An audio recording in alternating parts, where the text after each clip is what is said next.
नमस्कार दोस्तों। बात तब की है जब मेरे पापा 1971 की लड़ाई लड़ रहे थे। मेरे पापा बीएसएफ में सिपाही थे।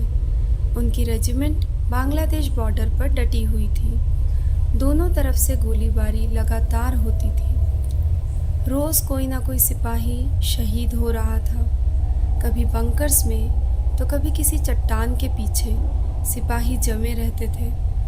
उस लड़ाई में पापा ने अपने कई साथियों को खो दिया था। सामने के सामने कई दोस्तों को गोली लगी थी। कभी यहाँ के सिपाही वहाँ के लोगों के हाथ लग जाते तो कभी वहाँ के सिपाही इन लोगों के हाथ लगते। दोनों ही तरफ के लोग पकड़े हुए सिपाही को बहुत टॉर्चर करते। वहाँ के सिपाही बड़े बड़े लंबे चौड़े पठान होते थे और पापा के गोरखा रेजिमेंट में छोटे छोटे कद के नेपाली सिपाही।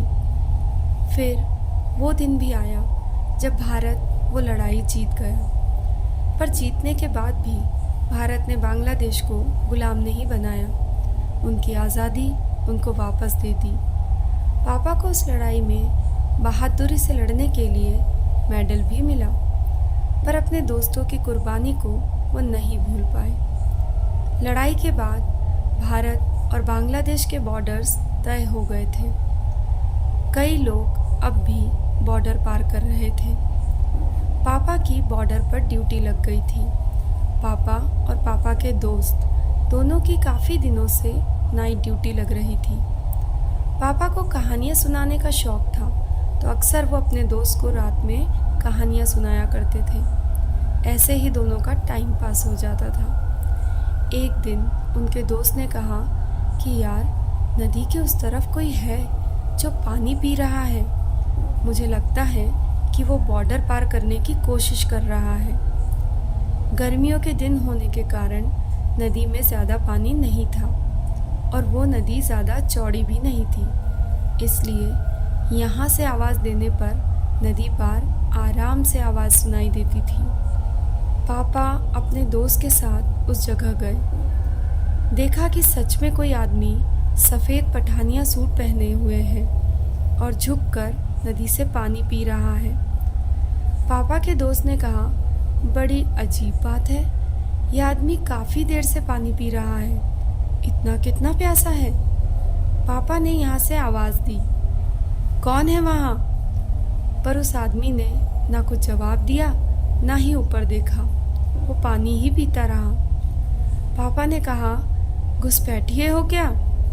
बॉर्डर पार करने का इरादा तो नहीं?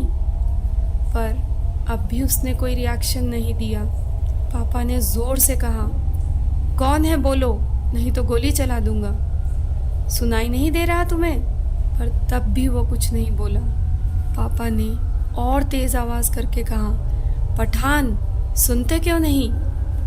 जैसे ही उन्होंने पठान कहा, वो आदमी खड़ा हुआ और देखते ही देखते उसका कद बढ़ने लगा। बढ़ते बढ़ते वो इतना लंबा हो गया कि ऐसा लगने लगा कि वो आसमान को छू रहा है। ये देखते ही पापा और उनके दोस्त के होश उड़ गए। दोनों ही वहाँ से भागे। भागते भागते वो अपने ऑफिसर के पास पहुँचे और दोनों ने उन्हें सब कुछ बताया। ऑफिसर ने पापा को कहा कि तुम्हारी कहानी सुनाने की आदत कब जाएगी?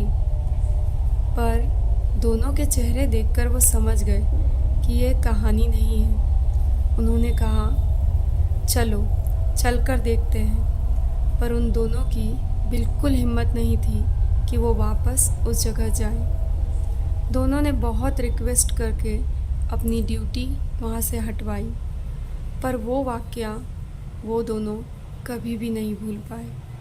वो कौन था या वो क्या था, ये तो पहेली ही रह गई।